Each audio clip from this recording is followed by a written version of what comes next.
मेरे प्यारे देशवासियों, नमस्कार। आप सभी को क्रिसमस की अनेक अनेक शुभकामनाएं। आज का दिन सेवा, त्याग और करुणा को अपने जीवन में महत्व देने का अवसर है। ईसा मसीह ने कहा, गरीबों को हमारा उपकार नहीं, हमारा स्वीकार चाहिए। सेंट ल्यूक के गॉस्पेल में लिखा है, जीसस ने न केवल गरीबों की सेवा की है, बल्कि गरीबों के द्वारा की गई सेवा की भी सराहना की है। और यही तो असली एम्पावरमेंट है। इससे जुड़ी एक कहानी भी बहुत प्रचलित है। उस कहानी में बताया गया है कि जीसस एक टेम्पल ट्रेजरी के पास खड़े थे। कई अमीर लोग आए, ढेर सारे दान दिए। उसके बाद एक गरीब विधवा आई और उसने 2 तांबे के सिक्के डाले। एक तरह से देखा जाए 2 तांबे के सिक्के कुछ मायना नहीं रखते। वहां खड़े भक्तों के मन में कुतूहल होना बड़ा स्वाभाविक था। तब जीसस ने कहा कि उस विधवा महिला ने सबसे ज्यादा दान किया है, क्योंकि औरों ने बहुत कुछ दिया, लेकिन इस विधवा ने तो अपना सब कुछ दे दिया है। आज 25 दिसंबर महामना मदन मोहन मालवीय जी की भी जयंती है। भारतीय जनमानस में संकल्प और आत्मविश्वास जगाने वाले मालवीय जी ने आधुनिक शिक्षा को एक नई दिशा दी। उन्हें जयंती पर भावभीनी श्रद्धांजलि। अभी 2 दिन पहले मालवीय जी की तपोभूमि बनारस में मुझे कई सारे विकास के कार्यों का शुभारंभ करने का अवसर मिला। मैंने वाराणसी में बीएचयू में महामना मदन मोहन मालवीय कैंसर सेंटर का भी शिलान्यास किया है। इस पूरे क्षेत्र में निर्माण हो रहा ये कैंसर सेंटर न सिर्फ पूर्वी उत्तर प्रदेश, लेकिन झारखंड, बिहार तक के लोगों के लिए एक बहुत बड़ा वरदान होगा। आज भारत रत्न एवं पूर्व प्रधानमंत्री आदरणीय अटल बिहारी वाजपेयी जी का भी जन्मदिन है। ये देश अटल जी के योगदान को कभी नहीं भुला सकता। उनके नेतृत्व में हमने परमाणु शक्ति में भी देश का सर ऊपर किया। पार्टी नेता हो, संसद सदस्य हो, मंत्री हो या प्रधानमंत्री, अटल जी ने प्रत्येक भूमिका में एक आदर्श को प्रतिष्ठित किया। अटल जी के जन्मदिन पर मैं उनको प्रणाम करता हूं और उनके उत्तम स्वास्थ्य के लिए ईश्वर से प्रार्थना करता हूं। एक कार्यकर्ता के नाते अटल जी के साथ कार्य करने का सौभाग्य मिला। अनेक स्मृतियां आंखों के सामने उभर करके आती हैं। आज सुबह सुबह जब मैंने ट्वीट किया तो एक पुराना वीडियो भी मैंने शेयर किया है। एक छोटे कार्यकर्ता के रूप में अटल जी का स्नेह वर्षा का सौभाग्य कैसा मिलता था, उस वीडियो को देख करके ही पता चलेगा। आज क्रिसमस के दिन सौगात के रूप में देशवासियों को 2 योजनाओं का लाभ मिलने जा रहा है। एक प्रकार से 2 नवतर योजनाओं का आरंभ हो रहा है। पूरे देश में गांव हो या शहर हो, पढ़े लिखे हो या अनपढ़ हो, कैशलेस क्या है, कैशलेस कारोबार कैसे चल सकता है, बिना कैश खरीदारी कैसे की जा सकती है, चारों तरफ एक जिज्ञासा का माहौल बना है। हर कोई एक दूसरे से सीखना समझना चाहता है। इस बात को बढ़ावा देने के लिए मोबाइल बैंकिंग को ताकत मिले इसलिए, ई पेमेंट की आदत लगे इसलिए भारत सरकार ने ग्राहकों के लिए और छोटे व्यापारियों के लिए प्रोत्साहन योजना का आज से प्रारंभ हो रहा है। ग्राहकों को प्रोत्साहन करने के लिए योजना है लकी ग्राहक योजना और व्यापारियों को प्रोत्साहन करने के लिए योजना है डिजी धन व्यापार योजना। आज 25 दिसंबर को क्रिसमस की सौगात के रूप में 15,000 लोगों को ड्रॉ सिस्टम से इनाम मिलेगा और 15,000 के हरेक के खाते में 1,000 रुपये का इनाम जाएगा। और ये सिर्फ आज एक दिन के लिए नहीं है, ये योजना आज से शुरू होकर के 100 दिन तक चलने वाली है। हर दिन 15,000 लोगों को 1,000 रुपये का इनाम मिलने वाला है। 100 दिन में लाखों परिवारों तक करोड़ों रुपयों की सौगात पहुंचने वाली है। लेकिन ये इनाम के हकदार आप तब बनेंगे जब आप mobile banking, e banking, RuPay card, UPI, USSD, ये जितने डिजिटल भुगतान के तरीके हैं उनका उपयोग करोगे, उसी के आधार पर ड्रॉ निकलेगा। इसके साथ साथ ऐसे ग्राहकों के लिए सप्ताह में एक दिन बड़ा ड्रॉ होगा जिसमें इनाम भी लाखों में होंगे। और 3 महीने के बाद 14 अप्रैल डॉक्टर बाबा साहब आम्बेडकर की जन्म जयंती है। उस दिन एक बम्पर ड्रॉ होगा जिसमें करोड़ों के इनाम होंगे। डिजी धन व्यापार योजना प्रमुख रूप से व्यापारियों के लिए है। व्यापारी स्वयं इस योजना से जुड़े और अपना कारोबार भी कैशलेस बनाने के लिए ग्राहकों को भी जोड़े। ऐसे व्यापारियों को भी अलग से इनाम दिए जाएंगे और ये इनाम हजारों की तादाद में है। व्यापारियों को अपना व्यापार भी चलेगा और ऊपर से इनाम का अवसर भी मिलेगा। ये योजना समाज के सभी वर्गों, खास करके गरीब एवं निम्न मध्यम वर्ग, उनको केंद्र में रख करके बनाई गई है। और इसलिए जो 50 रुपये से ऊपर खरीदते हैं और 3,000 से कम की खरीदी करते हैं, उन्हीं को इसका लाभ मिलेगा। 3,000 रुपये से ज्यादा खरीदी करने वाले को इस इनाम का लाभ नहीं मिलेगा। गरीब से गरीब लोग भी यूएसएसडी का इस्तेमाल कर फीचर फोन, साधारण फोन के माध्यम से भी सामान खरीद भी सकते हैं, सामान बेच भी सकते हैं और पैसों का भुगतान भी कर सकते हैं। और वे सब इस इनाम योजना के लाभार्थी भी बन सकते हैं। ग्रामीण क्षेत्रों में भी लोग एईपीएस के माध्यम से खरीद बिक्री कर सकते हैं और वे भी इनाम जीत सकते हैं। कईयों को आश्चर्य होगा, भारत में आज लगभग 30 करोड़ रुपए कार्ड है, जिसमें से 20 करोड़ गरीब परिवार जो जनधन खाता वाले लोग हैं उनके पास है।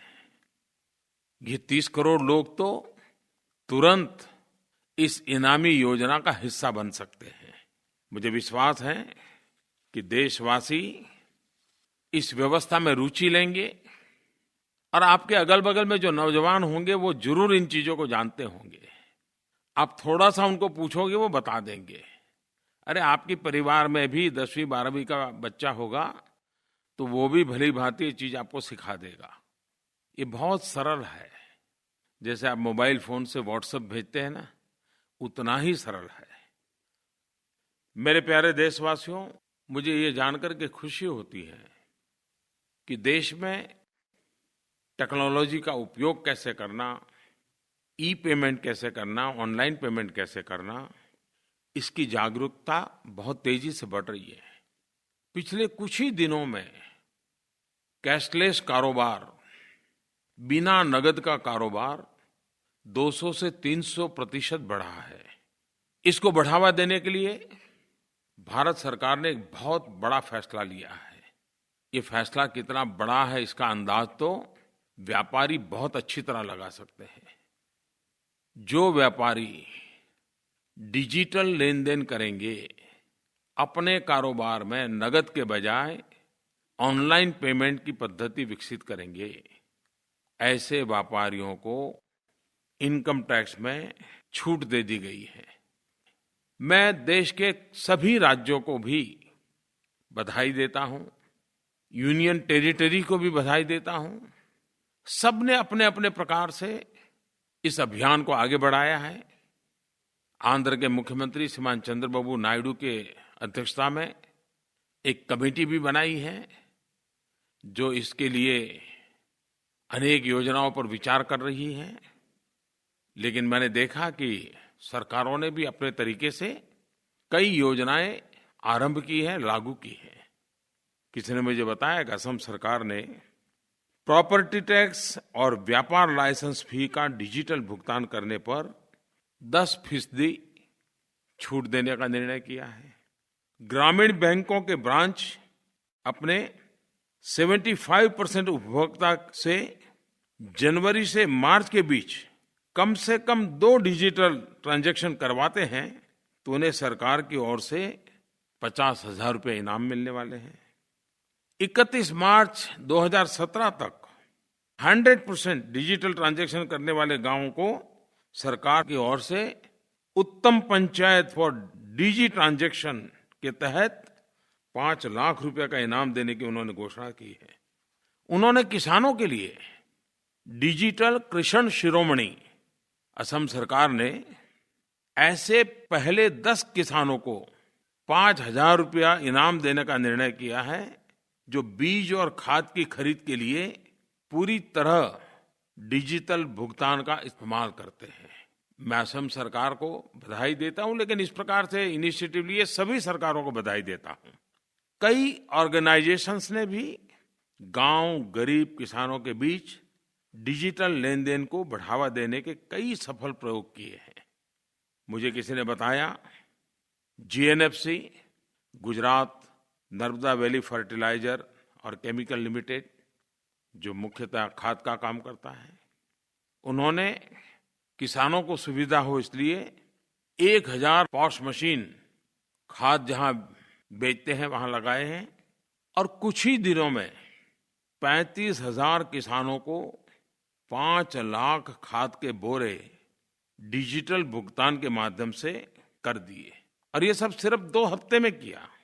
और मजा ये है कि पिछले वर्ष की तुलना में जीएनएफसी की खाद की बिक्री में 27% बढ़ोतरी हुई है। भाइयों बहनों, हमारी अर्थव्यवस्था में, हमारी जीवन व्यवस्था में इनफॉर्मल सेक्टर बहुत बड़ा है और ज्यादातर इन लोगों को मजदूरी का पैसा, काम का पैसा या पगार नगद में दिया जाता है, कैश में सैलरी दी जाती है। और हमें पता है उसके कारण मजदूरों का शोषण भी होता है। 100 रुपये मिलने चाहिए तो 80 मिलते हैं, 80 मिलने चाहिए 50 मिलते हैं। और इंश्योरेंस जैसे हेल्थ सेक्टर के दृष्टि से अन्य कई सुविधाएं होती है, उससे वो वंचित रह जाते हैं। लेकिन अब कैशलेस पेमेंट हो रहा है, सीधा पैसा बैंक में जमा हो रहा है। एक प्रकार से इनफॉर्मल सेक्टर फॉर्मल में कन्वर्ट होता जा रहा है। शोषण बंद हो रहा है। कट देना पड़ता तो वो कट भी अब बंद हो रहा है। और मजदूर को, कारीगर को, ऐसे गरीब व्यक्ति को पूरे पैसे मिलना संभव हुआ है। साथ साथ अन्य जो लाभ मिलते हैं वे लाभ का भी वो हकदार बन रहा है। हमारा देश तो सर्वाधिक युवाओं वाला देश है। टेक्नोलॉजी हमें सहज साध्य है। भारत जैसे देश ने तो इस क्षेत्र में सबसे आगे होना चाहिए। हमारे नौजवानों ने स्टार्टअप से काफी प्रगति की है। ये डिजिटल मूवमेंट एक सुनहरा अवसर है। हमारे नौजवान नए नए आइडियाज के साथ, नई नई टेक्नोलॉजी के साथ, नई नई पद्धति के साथ इस क्षेत्र को जितना बल दे सकते हैं देना चाहिए, लेकिन देश को काले धन से, भ्रष्टाचार से मुक्त कराने के अभियान में पूरी ताकत से हमने जुड़ना चाहिए। मेरे प्यारे देशवासियों, मैं हर महीने मन की बात के पहले लोगों से आग्रह करता हूं कि आप मुझे अपने सुझाव दीजिए, अपने विचार बताइए, और हजारों की तादाद में माईगॉव पर, नरेंद्र मोदी ऐप पर इस बार जो सुझाव आए, मैं कह सकता हूं 80-90% सुझाव भ्रष्टाचार और काले धन के खिलाफ की लड़ाई के संबंध में आए। नोटबंदी की चर्चा आई। इन सारी चीजों को जब मैंने देखा तो मैं मोटे मोटे तौर पे कह सकता हूं कि मैं उसको 3 भागों में विभाजित करता हूं। कुछ लोगों ने जो मुझे लिखा है उसमें नागरिकों को कैसी कैसी कठिनाइयां हो रही हैं, कैसी असुविधाएं हो रही हैं, इसके संबंध में विस्तार से लिखा है। लिखने वालों का दूसरा तबका वो है जिन्होंने ज्यादातर उन बातों पर बल दिया है कि इतना अच्छा काम, देश की भलाई का काम, इतना पवित्र काम, लेकिन उसके बावजूद भी कहां-कहां कैसी-कैसी धांधली हो रही है, किस प्रकार से बेईमानी के नए-नए रास्ते खोजे जा रहे हैं, इसका भी जिक्र लोगों ने किया है।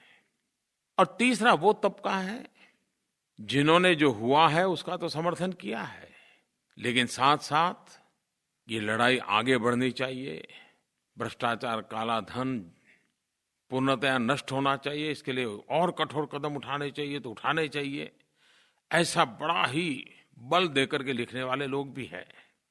मैं देशवासियों का आभारी हूं कि इतनी सारी चिट्ठियां लिख करके मुझे आपने मदद की है। श्रीमान गुरु मणि केवल ने माईगॉव पर लिखा है, काले धन पर लगाम लगाने का यह कदम प्रशंसा के योग्य है। हम नागरिकों को परेशानी हो रही है, लेकिन हम सब भ्रष्टाचार के खिलाफ लड़ रहे हैं और इस लड़ाई में हम जो सहयोग दे रहे हैं उससे हम खुश हैं। हम भ्रष्टाचार, काला धन इत्यादि के खिलाफ मिलिट्री फोर्सेस की तरह लड़ रहे हैं। गुरु मणि केवल जी ने जो बात लिखी है, देश के हर कोने में से यही भावना उजागर हो रही है। हम सब इसको अनुभव कर रहे हैं। लेकिन ये बात सही है, जब जनता कष्ट झेलती है, तकलीफ झेलती है, तो कौन इंसान होगा जिसको पीड़ा ना होती हो। जितनी पीड़ा आपको होती है उतनी ही पीड़ा मुझे भी होती है। लेकिन एक उत्तम ध्येय के लिए, एक उच्च इरादे को पार करने के लिए साफ नियत के साथ जब काम होता है तो एक कष्ट के बीच, दुख के बीच, पीड़ा के बीच भी देशवासी हिम्मत के साथ डटे रहते हैं। ये लोग ही असल में एजेंट ऑफ चेंज, बदलाव के पुरोधा है। मैं लोगों को एक और कारण के लिए भी धन्यवाद देता हूं कि उन्होंने न केवल परेशानियां उठाई हैं, बल्कि उन चुनिंदा लोगों को करारा जवाब भी दिया है जो जनता को गुमराह करने की कोशिश कर रहे हैं। कितनी सारी अफवाहें फैलाई गई। भ्रष्टाचार और काले धन जैसी लड़ाई को भी सांप्रदायिकता के रंग से रंगने का भी कितना प्रयास किया गया। किसी ने अफवाह फैलाई, नोट पर लिखे स्पेलिंग गलत है। किसी ने कह दिया नमक का दाम बढ़ गया है। किसी ने अफवाह चला दी 2000 के नोट भी जाने वाली है, 500 और 100 के भी जाने वाली है, ये भी फिर से जाने वाला है। लेकिन मैंने देखा भांति भांति अफवाहों के बावजूद भी देशवासियों के मन को कोई डुला नहीं सका है। इतना ही नहीं, कई लोग मैदान में आए, अपने क्रिएटिविटी के द्वारा, अपनी बुद्धि शक्ति के द्वारा अफवाह फैलाने वालों को भी बेनकाब किया, अफवाहों को भी बेनकाब कर दिया और सत्य ला करके खड़ा कर दिया। मैं जनता के इस सामर्थ्य को भी शत-शत नमन करता हूं। मेरे प्यारे देशवासियों, ये मैं साफ अनुभव कर रहा हूं, हर पल अनुभव कर रहा हूं। जब 125 करोड़ देशवासी आपके साथ खड़े हो, तब कुछ भी असंभव नहीं होता है। और जनता जनार्दन ही तो ईश्वर का रूप होती है। और जनता के आशीर्वाद ईश्वर के ही आशीर्वाद बन जाते हैं। मैं देश की जनता को धन्यवाद देता हूं, उन्हें नमन करता हूं कि भ्रष्टाचार और काले धन के खिलाफ इस महायज्ञ में लोगों ने पूरा उत्साह के साथ भाग लिया है। मैं चाहता था कि सदन में भ्रष्टाचार और काले धन के खिलाफ जो लड़ाई चल रही है, राजनीतिक दलों के लिए भी, पॉलिटिकल फंडिंग के लिए भी व्यापक चर्चा हो। अगर सदन चला होता तो जरूर अच्छी चर्चा होती। जो लोग अफवाहें फैला रहे हैं कि राजनीतिक दलों को सब छूटछाट है, ये गलत है। कानून सबके लिए समान होता है, चाहे व्यक्ति हो, संगठन हो या राजनीतिक दल हो। हर किसी ने कानून का पालन करना ही होता है और करना ही पड़ेगा। जो लोग खुल करके भ्रष्टाचार और काले धन का समर्थन नहीं कर पाते हैं, वे सरकार की कमियां ढूंढने के लिए पूरी देर लगे रहते हैं। एक बात ये भी आती है, बार बार नियम क्यों बदलते हैं? ये सरकार जनता जनार्दन के लिए है। जनता का लगातार फीडबैक लेने का प्रयास सरकार करती है।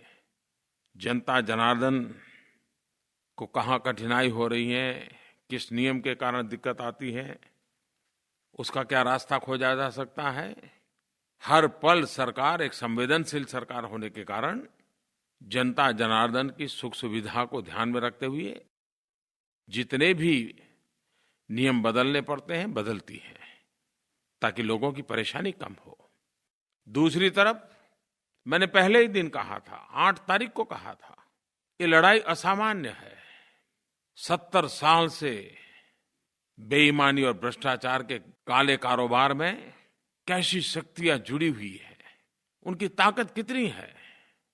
ऐसे लोगों से मैंने जब मुकाबला करना ठान लिया है, तो वे भी तो सरकार को पराजित करने के लिए रोज नए तरीके अपनाते हैं। जब वो नए तरीके अपनाते हैं तो हमें भी तो उसके काट के लिए न्याय तैर का अपनाना पड़ता है। तू डाल डाल तो मैं पात पात, क्योंकि हमने तय किया है कि भ्रष्टाचारियों को, काले कारोबारों को, काले धन को मिटाना है। दूसरी तरफ कई लोगों के पत्र इस बात को लेकर के आए हैं जिसमें किस प्रकार की धांधलियां हो रही हैं, किस प्रकार से नए नए रास्ते खोजे जा रहे हैं, इसकी चर्चा है। मैं प्यारे देशवासियों को एक बात का हृदय से अभिनंदन करना चाहता हूं। आज आप लोग टीवी पर, समाचार पत्रों में देखते होंगे, रोज नए नए लोग पकड़े जा रहे हैं, नोटें पकड़ी जा रही हैं, छापे मारे जा रहे हैं, अच्छे अच्छे लोग पकड़े जा रहे हैं। ये कैसे संभव हुआ है? मैं सीक्रेट बता दूं? सीक्रेट ये है कि जानकारियां मुझे लोगों की तरफ से मिल रही है। सरकारी व्यवस्था से जितनी जानकारी आती है उससे अनेक गुना ज्यादा सामान्य नागरिकों से जानकारियां आ रही है। और ज्यादातर हमें सफलता मिल रही है वो जन सामान्य की जागरूकता के कारण मिल रही है। कोई कल्पना कर सकता है मेरे देश का जागरूक नागरिक ऐसे तत्वों को बेनकाब करने के लिए कितना रिस्क ले रहा है? और जो जानकारियां आ रही हैं उसमें ज्यादातर सफलता मिल रही है। मुझे विश्वास है कि सरकार ने इसके लिए जो एक ईमेल एड्रेस इस प्रकार की खबरें देना चाहते हैं उनके लिए बनाया है, उस पर भी भेज सकते हो, माईगॉव पर भी भेज सकते हो। सरकार ऐसे सारे बुराइयों के साथ लड़ने के लिए प्रतिबद्ध है, और जब आपका सहयोग है तो फिर लड़ना बहुत आसान है। तीसरे पत्र लेखकों के ग्रुप ऐसा है, वे भी बहुत बड़ी संख्या में है। वो कहते हैं मोदी जी थक मत जाना, रुक मत जाना, और जितना कठोर कदम उठा सकते उठाओ, लेकिन अब एक बार रास्ता पकड़ा है तो मंजिल तक पहुंचना ही है। मैं ऐसे पत्र लिखने वाले सबको विशेष रूप से धन्यवाद करता हूं, क्योंकि उनके पत्र में एक प्रकार से विश्वास भी है, आशीर्वाद भी है। मैं आपको विश्वास दिलाता हूं कि पूर्ण विराम नहीं है, ये तो अभी शुरुआत है। ये जंग जीतना है, और थकने का तो सवाल ही कहां उठता है, रुकने का तो सवाल ही नहीं उठता है। और जिस बात पर 125 करोड़ देशवासियों के आशीर्वाद हो, उसमें तो पीछे हटने का कोई प्रश्न ही नहीं उठता है। आपको मालूम होगा हमारे देश में बेनामी संपत्ति का एक कानून 1988 1988 में बना था, लेकिन कभी भी न उसके रूल्स बने, उसको नोटिफाई नहीं किया, ऐसे ही वो ठंडे बस्ते में पड़ा रहा। हमने उसको निकाला है और बड़ा धारदार बेनामी संपत्ति का कानून हमने बनाया है। आने वाले दिनों में वो कानून भी अपना काम करेगा। देश हित के लिए, जनहित के लिए जो भी करना पड़े, ये हमारी प्राथमिकता है। मेरे प्यारे देशवासियों, पिछली बार भी मन की बात में मैंने कहा था कि इन कठिनाइयों के बीच भी हमारे किसानों ने कड़ी मेहनत करके बुआई में पिछले साल का रिकॉर्ड तोड़ दिया। कृषि क्षेत्र की दृष्टि से ये शुभ संकेत है। इस देश का मजदूर हो, इस देश का किसान हो, इस देश का नौजवान हो, इन सब के परिश्रम आज नए रंग ला रहे हैं। पिछले दिनों विश्व के अर्थ मंच पर भारत ने अनेक क्षेत्रों में अपना नाम बड़े गौरव के साथ अंकित करवाया है। हमारे देशवासियों के लगातार प्रयासों का परिणाम है। अलग अलग इंडिकेटर्स के जरिए भारत की वैश्विक रैंकिंग में बढ़ोतरी दिखाई दे रही है। वर्ल्ड बैंक की डूइंग बिजनेस रिपोर्ट में भारत की रैंकिंग बढ़ी है। हम भारत में बिजनेस प्रैक्टिसेस को दुनिया के बेस्ट प्रैक्टिसेस के बराबर बनाने का तेजी से प्रयास कर रहे हैं और सफलता मिल रही है। अंकटेड उसके द्वारा जारी वर्ल्ड इन्वेस्टमेंट रिपोर्ट के अनुसार top prospective host economies for 2016-18 में भारत का स्थान तीसरा पहुंच गया है। वर्ल्ड इकोनॉमिक फोरम के ग्लोबल कॉम्पिटिटिवनेस रिपोर्ट में भारत ने 32 रैंक की छलांग लगाई है। ग्लोबल इनोवेशन इंडेक्स 2016 में हमने 16 स्थानों की बढ़त हासिल की है और वर्ल्ड बैंक के लॉजिस्टिक परफॉर्मेंस इंडेक्स 2016 में 19 रैंक की बढ़ोतरी हुई है। कई रिपोर्ट ऐसे हैं जिसके मूल्यांकन भी इसी ओर इशारा करते हैं। भारत तेजी से आगे बढ़ रहा है। मेरे प्यारे देशवासियों, इस बार संसद का सत्र देशवासियों की नाराजगी का कारण बना। चारों तरफ संसद के गतिविधि के संबंध में रोष प्रकट हुआ। राष्ट्रपति, उपराष्ट्रपति जी ने भी प्रकट रूप से नाराजगी व्यक्त की। लेकिन इस हालात में भी कभी-कभी कुछ अच्छी बात भी हो जाती है और तब मन को एक बहुत संतोष मिलता है। संसद के हो हल्ले के बीच एक ऐसा उत्तम काम हुआ जिसकी तरफ देश का ध्यान नहीं गया है। भाइयों बहनों, आज मुझे इस बात को बताते हुए गर्व और हर्ष की अनुभूति हो रही है कि दिव्यांग जनों पर जिस मिशन को लेकर के मेरी सरकार चली थी, उससे जुड़ा एक बिल संसद में पारित हो गया। इसके लिए मैं लोकसभा और राज्यसभा के सभी सांसदों का आभार व्यक्त करता हूं। देश के करोड़ों दिव्यांग जनों की तरफ से आभार व्यक्त करता हूं। दिव्यांगों के लिए हमारी सरकार कमिटेड है। मैंने निजी तौर पर भी इसे लेकर मुहिम को गति देने की कोशिश भी की है। मेरा इरादा था दिव्यांग जनों को उनका हक मिले, सम्मान मिले, जिसके वो अधिकारी हैं। हमारे प्रयासों और भरोसों को हमारे दिव्यांग भाई बहनों ने उस वक्त और मजबूती दी जब वे पैरालंपिक्स में 4 मेडल जीत करके ले आए। उन्होंने अपनी इस जीत से न केवल देश का मान बढ़ाया, बल्कि अपनी क्षमता से लोगों को आश्चर्यचकित भी कर दिया।